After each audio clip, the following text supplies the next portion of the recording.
Good evening all, and welcome. There are some things in this world that we simply cannot explain. I hope you're ready, because tonight we are venturing into the world of the paranormal. Get comfortable and let the darkness take control. My family moved into a 2-story home in a wooded neighborhood in southeast Texas when I was 8. My earliest memory of the house was the day we moved in. My sister and I chose our rooms, and I was so excited. My room had 2 closets, which I thought was awesome at the time. Anyway, that first day I was walking down the stairs by myself, and I felt like someone was walking this close behind me. Like when someone is standing right behind you, and you can't see a shadow or anything, but you can feel them. That lasted for about 2 steps, until I ran as fast as I could down the stairs, while praying the light of Jesus surround me.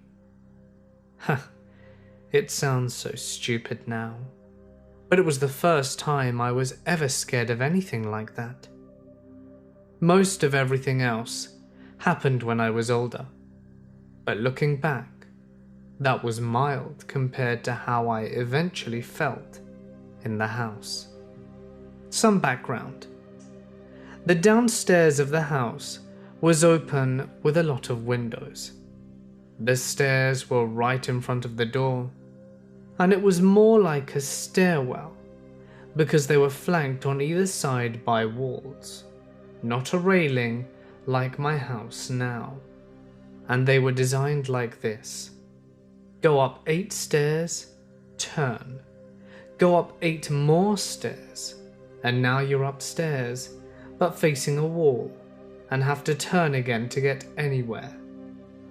The second floor of the house was just a long C-shaped hallway where you had to turn a corner to get to each room, and there was no open space at all. Now that that's settled, I'll just dive right in. I was home alone a lot. Sometimes I would feel scared, sometimes I wouldn't. If I ever felt scared, like someone was watching me in the house, I would go outside and ride my bike until my mom or older sister came home.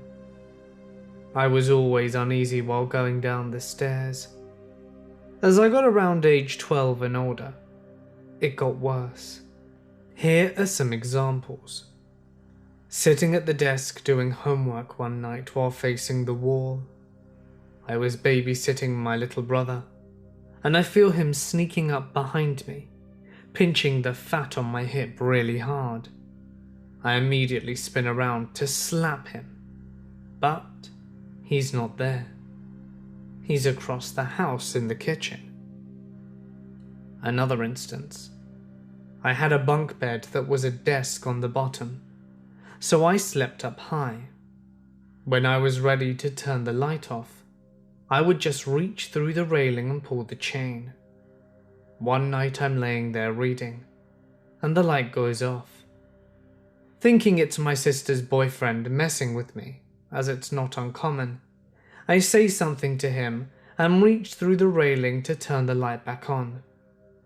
After the light is on, I look down, and it's obvious he isn't/wasn't in my room. I listen and hear him in a conversation with my sister in her next room. And then I realize that if he'd have hit the light switch on the wall, me pulling the chain wouldn't have turned the light back on. As soon as I realize that, the light turns off again.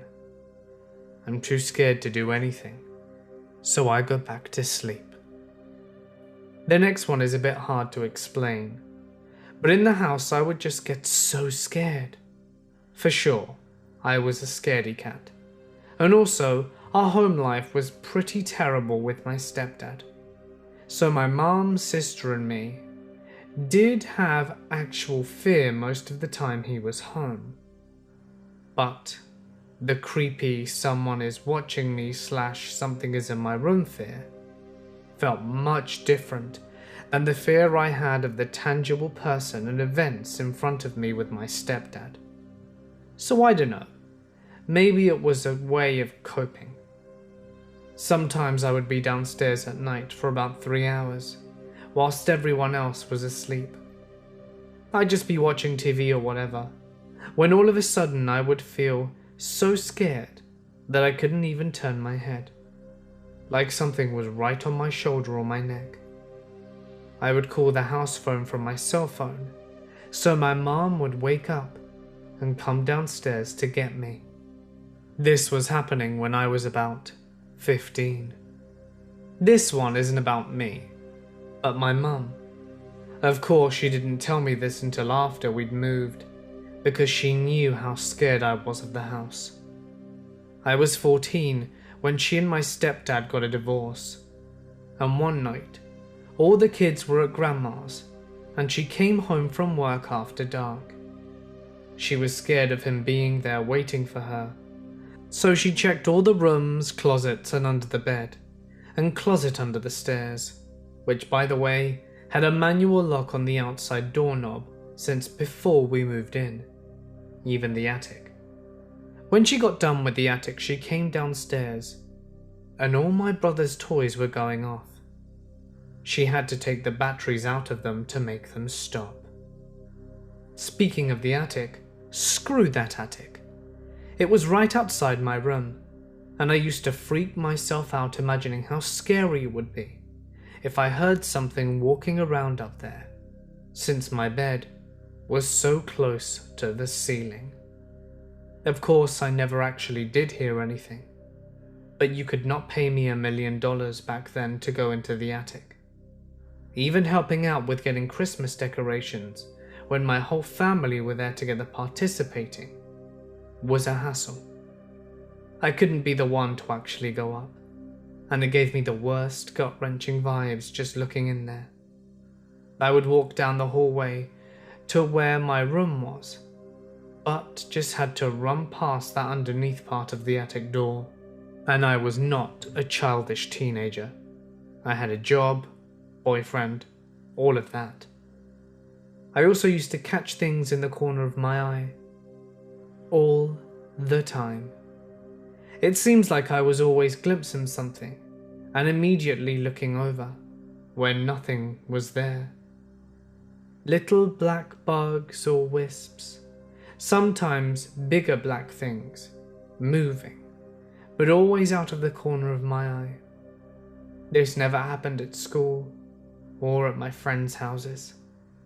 There are also so many seemingly insignificant events that happened more and more, especially as I got older.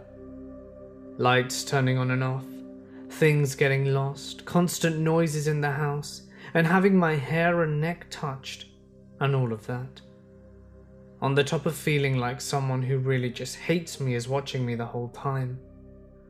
Sometimes I would drive home from school and just couldn't bring myself to go inside, knowing that no one else was home. I would drive around or sometimes sit in my car and wait.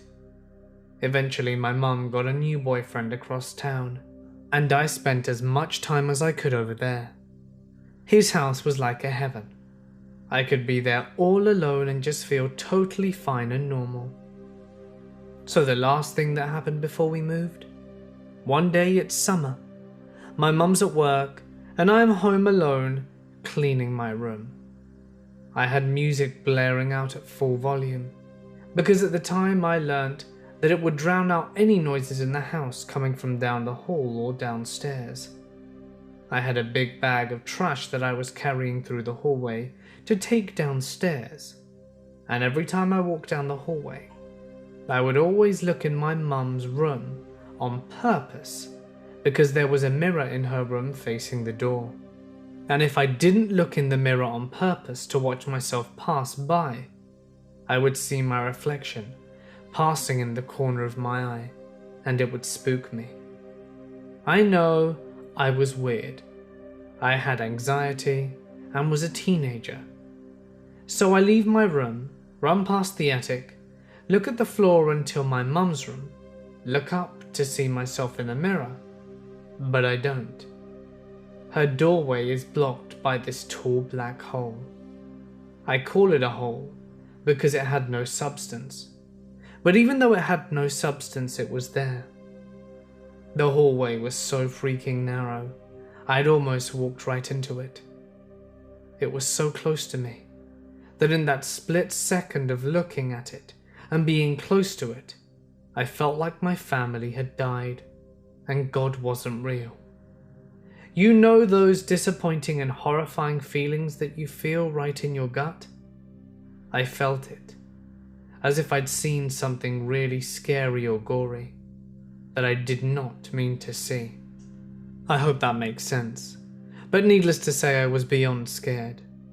And in a split second I dropped the bag, ran down those stairs like I was running for my life, and I really felt like I was, and straight out the front door. I had my cell phone in my pocket, so I called my mum hysterically, and she left work immediately. Even if I didn't have my cell, there was no way I could have gone back into that house. I would have gone to a neighbour's. So I was never left alone in the house again. For the rest of the summer before we moved, if I had to be alone in the house, I just wouldn't let it happen. I would walk around, sit on the curb, drive around until someone came home, stuff like that. My mum and sister would sit in the bathroom with me while I took a shower and blow-dried my hair, because I didn't like how loud the hairdryer was and that I couldn't hear if something was sneaking up on me. And I didn't like it that I had to close my eyes whilst washing my hair. I was definitely traumatized by the house. We moved into a house in a neighborhood that was just across the street from my old neighborhood. Even being that close, I was completely fine in the new house. Immediately after moving, everything pretty much stopped. The worst I ever got was the heebie-jeebies, and I can now shake it off easily. Now it's 10 years later, and I'm completely normal. So a couple of years ago, my mum confessed to me that she was also scared in the house a lot. And the whole time, she knew the previous owners had moved because their husband had committed suicide by shooting himself in one of the upstairs rooms. However, I really don't believe in human ghosts. I'm more likely to believe that there is some shit out there that's older than humanity, or from a different dimension or what have you. And for some reason, I really don't think that poor old man's ghost was the thing I faced in the hallway that day.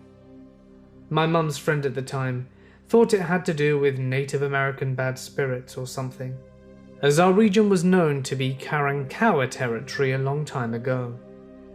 I don't know why he thought that, but there are a lot of possibilities.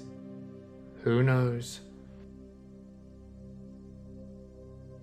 When I was 11, and my younger brother Ryan was 7, our parents divorced, and we went to live with my grandparents on a farm in Iowa. My brother and I loved it there, and had adjusted well. I was the class clown, and my brother and I had a blast exploring the farm and spending time with our friends. One day out of the blue, Mum came home with this guy, James. James lived with his daughter Sharon, a couple of states away in Wyoming. Mum told us he was going to be our new dad, and we were going to move into his house in Wyoming. We didn't even know she was dating anyone, and within a few weeks, she had pulled us from school and we were living in James's house with his daughter Sharon, who was 17. James also had a 15-year-old son, Matt, who had ran away from home. I got Matt's basement room. My brother was in the basement room across from me, while everyone else was upstairs. When Sharon took us to our new bedrooms in the basement, the entrance at the basement landing had all these naked dolls piled up in a corner.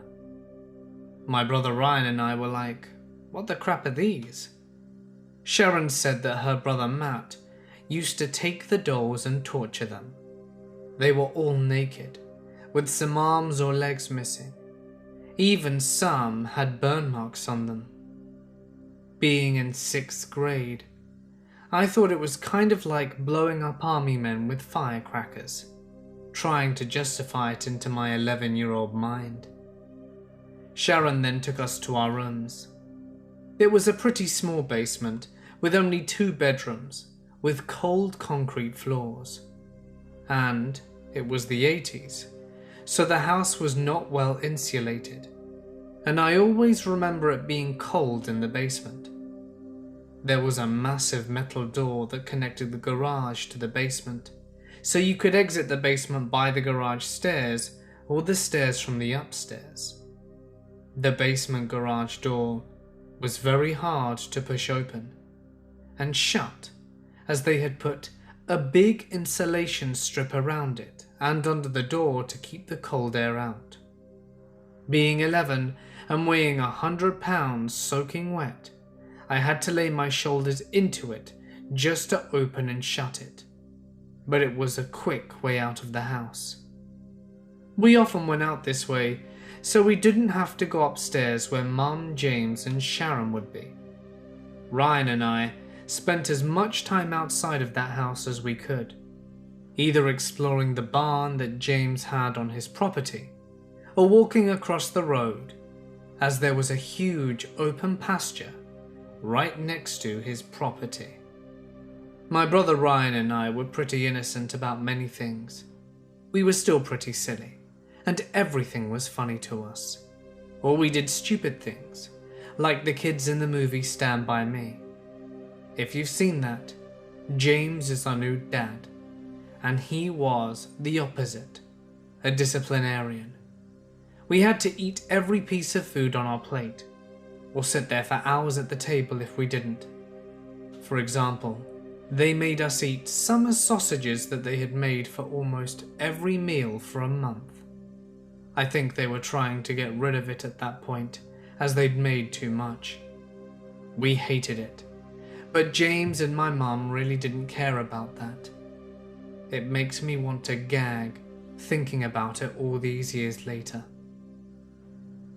Well, after getting settled into our new rooms in the basement, my brother and I noticed 2 things. One was Ryan's room was bare, with nothing but a bed. My room, or should I say, Matt's room, was as exactly as he'd left it. He had his posters on the wall, homework sitting out, and a hunting knife we found in the desk. Even his clothes were still in the closet. It's like he was still living there. From day one, my brother did not leave my side. He slept on a rug beside my bed. I was kind of a butthead, as I didn't let him sleep in my bed with me, because I was 11 and he was my brother. So that would not have been cool, but I was scared to sleep by myself in that room, and thankfully, my brother slept there too. After about a day or 2 of living there, my brother and I started exploring Matt's room. He had a locked box that we had found that we couldn't find the key for. We were searching everywhere we thought we could find the key. We pulled out the bed and found that Matt had cut a hole in the back of the bed's headboard. I thought for sure the key would be in there, but instead we found these life-size cardboard cutouts of naked women. Matt had meticulously cut out these centerfolds, as it was the 80s, from magazines, and glued them on these cardboard pieces that matched the images. There were several naked cardboard women, that he must have taken out and played house with, or whatever he would do with them. We found other things that young kids should never see in that room in the basement. Some really jacked up books on bondage and other stuff. We had no idea what any of it was at that age. We never did find the key to the box. My brother Ryan and I were scared that we would get caught with these things, and we were too afraid to tell anyone because nobody in that house liked us, not even our mother. So we hid them back in the headboard of that bed. At night, I would go to bed sometimes and I would dream about naked women in cardboard shapes coming after me, as I hadn't hit puberty yet. These were bad dreams, not good ones. About a month into living in the house, everyone was fighting. Mum and James weren't getting along. Sharon hated my brother and James and I hated her as well. My brother was a stubborn kid, especially about the food thing. When James would make him sit there for hours at the dinner table until bedtime, we felt like we'd won a victory over James, because Ryan would hold out for so long without eating the sausage. But then James found our weak spot. He found that Ryan slept in the same room as me, and started making Ryan sleep in his own bedroom. Once separated into sleeping by ourselves, I felt scared and lonely. Ryan had it worse. He had nightmares about Matt coming to kill him. One night, Ryan was screaming, and I ran into his room and found him covered in blood. He said Matt had tried to kill him. My mum said he had a bloody nose while he was dreaming. He got a lot of bloody noses after that winter, and the air in the basement was cold and dry. My brother and I found a way around being split up though. After James made sure Ryan was in bed and not in my bedroom, Ryan would sneak into my room and sleep. He would go back to his bedroom in the morning before anyone woke up. There were lots of really jacked up things that happened, but there is one that bothers me to this day, and why I am telling you this. I was playing by myself on the garage steps with my army men.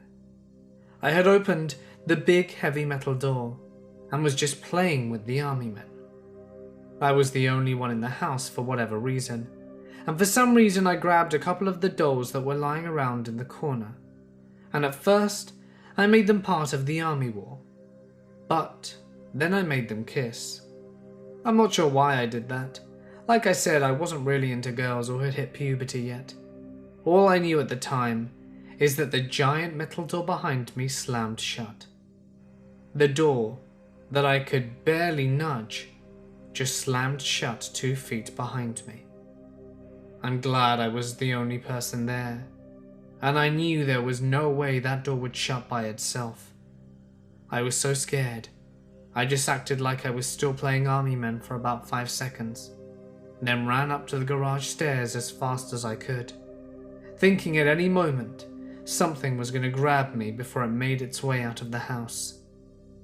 I stayed outside until my mum came home, and I never told her what happened until later on in life. Not too long after that, my mum and James split up, and my brother and I moved back with my grandparents. That's when my mum told me some other things, that Matt had actually committed suicide, not run away. She had to explain what suicide was. He had hanged himself in the barn my brother and I played in all the time. Thanks for the heads up, Mum. I believe in good and evil in this world, and that house and environment was evil. I've never seen any ghosts or aliens or anything like that, but that door slamming by itself happened. It wasn't air movement in the house or pressure. The malignant entity that roamed that house closed it, and I am sure of it. In Singapore, all able-bodied male citizens have to serve a couple of years of military service. It's now 2, but used to be 2.5 back in the days of which we're speaking. Now, Singapore is considered to be a rather spooky island. Despite being a highly developed, major urban metropolis, it has plenty of dark and creepy corners. Many of these dark and creepy corners are found in the various bases and training areas of the Singapore Armed Forces. So, back in the year 2000, I was a combat medic with an infantry battalion. While we still had to run around the riflemen in the mud and in the jungle during training, our lives while we were back at base were pretty good. This was because the medical centre at our base served as the medical centre which supported the Ministry of Defence itself. Thus, the facilities were quite plush, and while it sucked having to duck out of the way if you looked a bit scruffy, and a general or other bigwig was coming in for a checkup, the benefits were that we didn't have to clean the medical centre ourselves, and that we got air conditioning and TV in the medical centre waiting area. There's a story about the medical centre itself, but this isn't what I'm sharing today. Now, being a medical centre, we ended up producing quite a bit of medical waste, contaminated sharps, used dressings and the like. All of these went into yellow sharp boxes, and these were supposed to be collected once a week and disposed of by a waste contractor. With the usual efficiency of the army, there was a screw-up with the scheduling, and they didn't come in a month. So far this wasn't an issue. The sharp boxes were piling up full of bloody needles, but honestly they didn't take up that much space, so we stacked them discreetly at the back of one of our treatment rooms.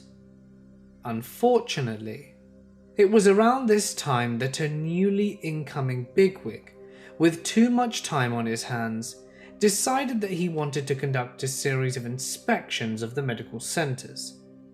Sharp boxes piling up undisposed of wouldn't reflect well on the staff sergeant in charge of the medics, so he told us to get rid of them. How? We asked. I don't know, make them go away, keep them in your bunk. Our bunk was 2 floors above the medical centre, and it was honestly quite awesome for any army barracks. As medics, we weren't under the direct chain of command from the infantry officers, so none of them bothered to come and inspect our bunks. As a result, we had it set up to our liking with a TV, stereo and PlayStation in the corner, as we used to hold serious crash team racing tournaments. The bunk itself was a large room, with windows along one wall, facing outside, and another set of windows and a door on the other side facing the corridor. We covered the corridor windows all over with newspaper so no one could see in, and the remaining 2 walls had beds in our cupboards at the intervals, around 12 beds in all, 6 to each wall, and the PS, stereo and TV were all in one corner along the corridor wall. We ended up piling up the sharp boxes at the other end of the room, under the outside window. A number of the Malay medics weren't very happy about the situation, because according to their traditions, blood and other bodily waste in a living space invites unclean spirits in. Anyway, there was no choice, as our staff sergeant would have made our lives miserable if we hadn't have got rid of the boxes, and we wouldn't just dump biohazard waste in the trash. The problem started that night. A number of guys experienced sleep paralysis. Among them were the guys who had protested about the boxes, so I dismissed it as mass hysteria initially. The second night, I woke up to hear music playing. This wasn't unusual, because a lot of the guys would sit up smoking and playing cards until about 1 AM or so. I had little interest in cards, so I'd sit up with them for a while and go to bed by midnight after a final smoke. Usually the buggers drifted off to bed without turning the radio off, so more often than not I'd wake up at 3 a.m. and go turn it off, before going back to bed. There was another bed between me and the radio, but that guy was a very sound sleeper, and it never bothered him. So that night I woke up at 3 with the radio playing softly, but irritatingly as usual. I was gathering the energy to sit up and get out of bed, when I realized two things. First of all, the room was cold. Not cool, cold.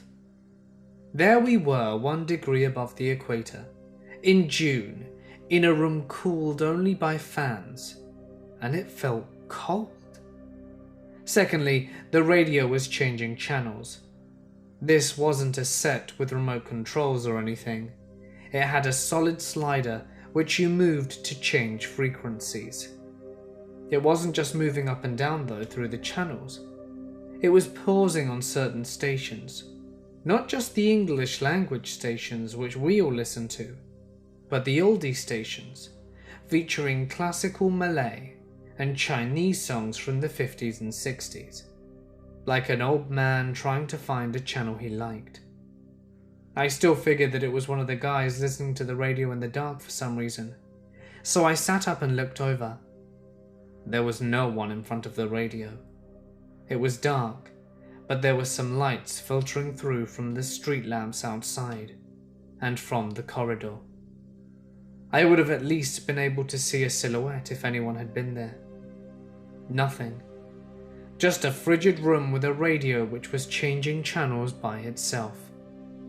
I noped out of there, pulled the covers over my head and went to sleep. The next morning at breakfast, the sound sleeper in bed next to me came up to me, and he looked worried and tired. When I asked him about it, he said, "Did you hear it too?"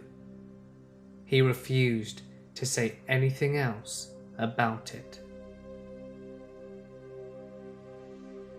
For reference, I am a 22-year-old female, but this incident happened to me when I was 8.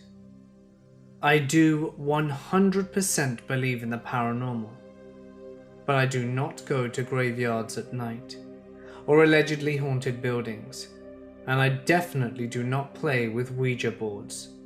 So yes, I believe that spirits exist, but I will not go looking for them.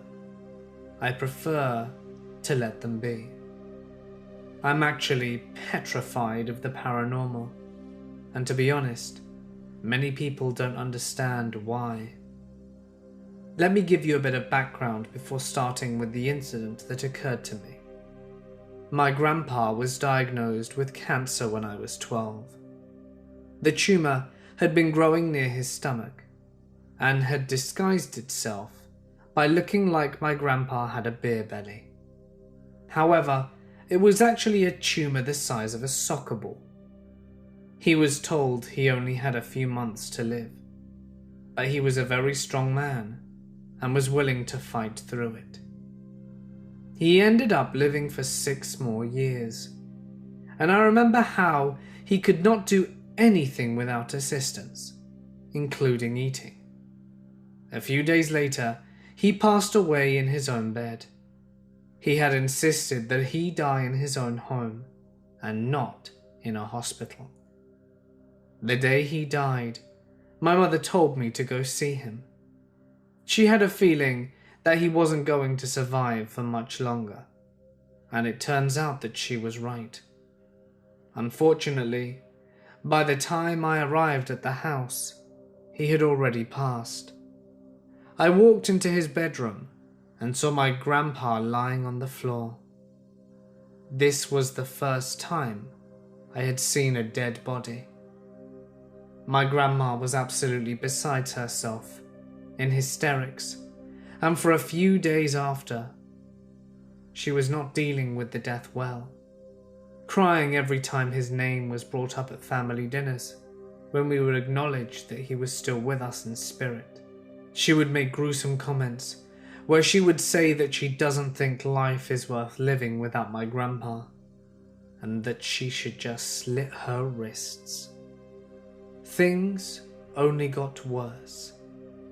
3 months later, my grandma was diagnosed of colon cancer.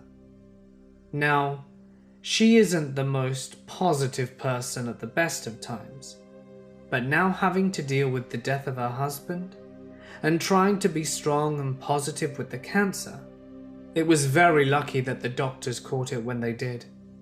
It was a small tumor, and it wasn't an aggressive type of cancer either. The doctors recommended that she have surgery done to remove the part of her colon where the tumor was to prevent it from spreading. After the surgery, my grandma was very weak, not being able to walk properly and struggling to hold things with sturdy hands. My mother and aunts would come and visit and take turns sleeping over so that she wouldn't be alone, and in case something were to happen due to her condition. A few weeks after, my mother asked if I would sleep over, as she and my aunts were tired and needed a break. This may seem a tad harsh, but you have to understand that my gran is a very difficult person to be around for too long. Her negative attitude all the time is emotionally draining, and I honestly don't know how my grandpa dealt with her, but nonetheless, we love her. And as I said, that I would sleep over and make sure that she was okay. These sleepovers became a constant thing for the next few weeks, where I would sleep over every Friday night. They were actually quite enjoyable, and I began to bond with her. I would choose topics to talk about that wouldn't turn into emotional breakdowns or heated conversations, and this helped me learn how to deal with negative people. Let me give you a quick layout of the house to understand this story better. So the kitchen, dining room and lounge were in one part of the house, and as you walk further in, there is a door that leads to a long hallway. On the left is a bathroom, and on the right is a study. As you walk further, there is a spare bedroom on the right, continuing down to the end of the hallway, and you have to turn the corner to your right to enter my grandma's bedroom. Quick important fact to mention: my grandparents liked their space when they slept. They had 2 queen-size beds pushed together to look like one king-size bed. Another important thing to mention is that my gran and my grandpa needed to sleep in complete darkness, and I mean no light coming in from any corners of the room. There was even a particularly funny incident when my grandparents went on holiday with my family before I was born. My grandma's brother was trying to find the room my grandparents were staying at in the resort. She told him the number of the room, but when he arrived at the room, he called her and said that it can't be their room because it looks like it's under construction. This was because my grandparents had taped black dustbin bags onto the windows because the curtains were too thin and the light was coming through into the room. I mention this story just to give you an idea of how extreme my grandparents were about sleeping in the dark. Okay, now let me give you the layout of the room. As you walk in, there's a flat screen TV on your right, and the bed's on your left, directly facing the TV. As you walk towards the bed on your left, there is a walk-in wardrobe, but no door to it. At the end of the walk-in wardrobe, there is a door that leads to the bathroom.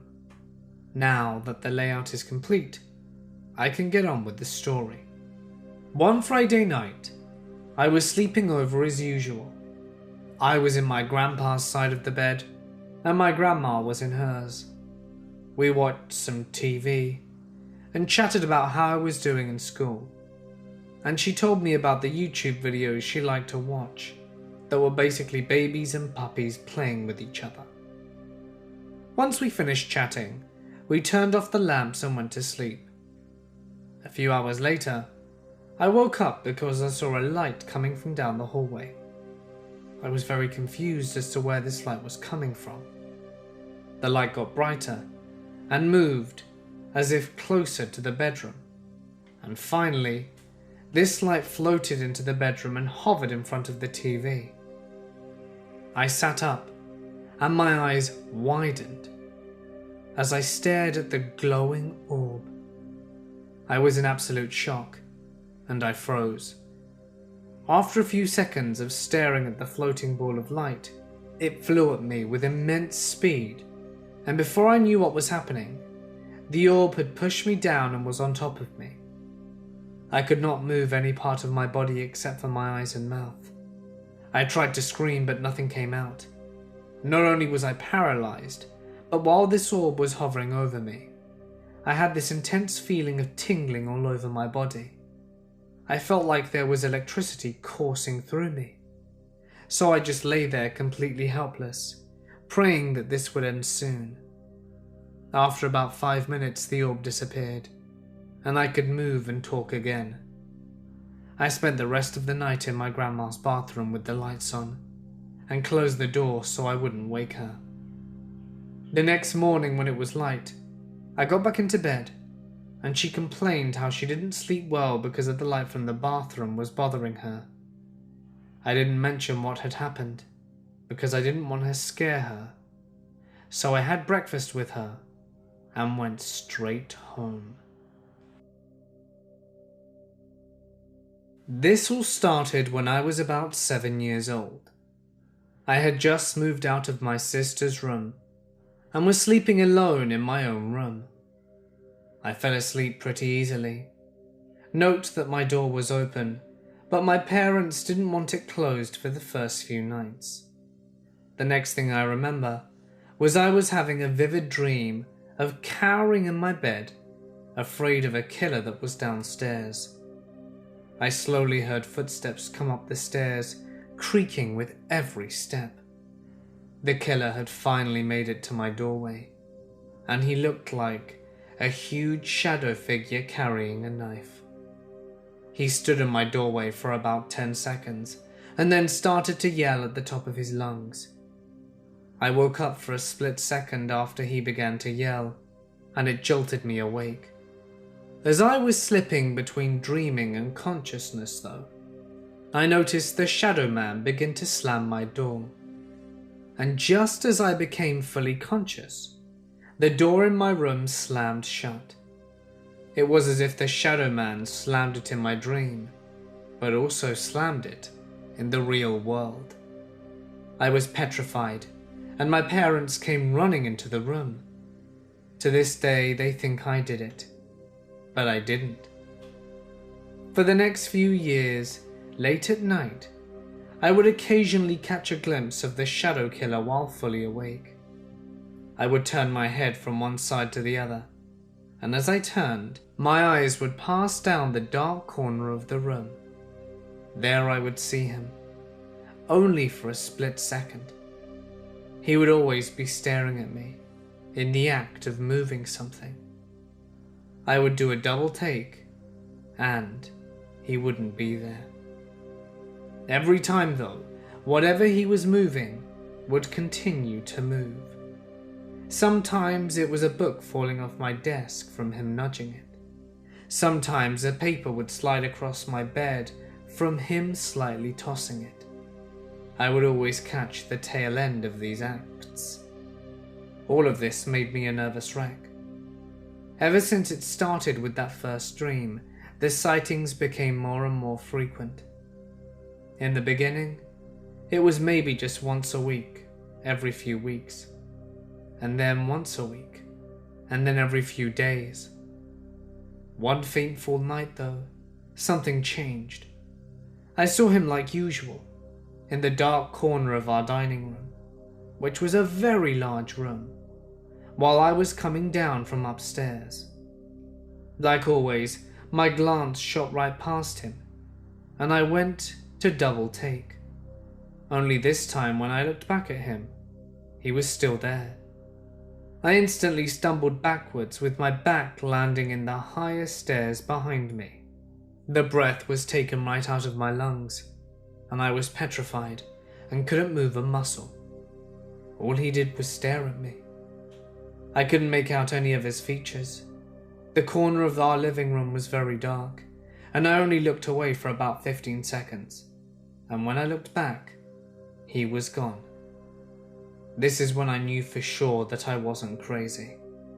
Some of you may doubt me, but I know what I saw. After this, I decided to do some research on the house. I had a strange feeling that this shadow man was tied in with some sort of dark history to the house. I needed answers, and I remember just Googling my address. I was desperate for anything. Like a miracle, I got a hit. First search. There was a murder at my address. In 1979, a deranged kid stabbed his father in his sleep. The kid apparently lived in the house for a week before anybody figured out what he had done. All he had done with his father's body for the week was prop it up in the darkest corner of the living room. Dark things happened all the time I was in the living room. That's when I figured out that I had to do more research. A killer lived in my house? Was that the only incident? I had suddenly brought up more questions than I had answered. The vision of the shadow man continued to happen, more frequently of course, and to this day my mum won't speak of what happened to her. I think she's still afraid. I've never fully recovered either. The shadow man continues to torment me from time to time, but I have gotten used to it though. Hey guys, it's Mort here, and thank you so much for listening. I hope you enjoyed tonight's stories. I thought it was about time to do a few more paranormal ones, having given you plenty at the end of October. Which, by the way, if you haven't seen that video, it's almost 4 hours of non-stop paranormal stories. Maybe you guys will enjoy it if you haven't seen it already. If there is a story that you would like to share, feel free to send it to my email or my Reddit. And if you enjoyed the video, don't forget to drop a like and leave a comment with your thoughts. New videos are uploaded every night, so don't forget to subscribe and hit the little bell icon to not miss your nightly spooks. But anyway, for now guys, I'm gonna sign off. Stay awesome, and I'll see you in the next one.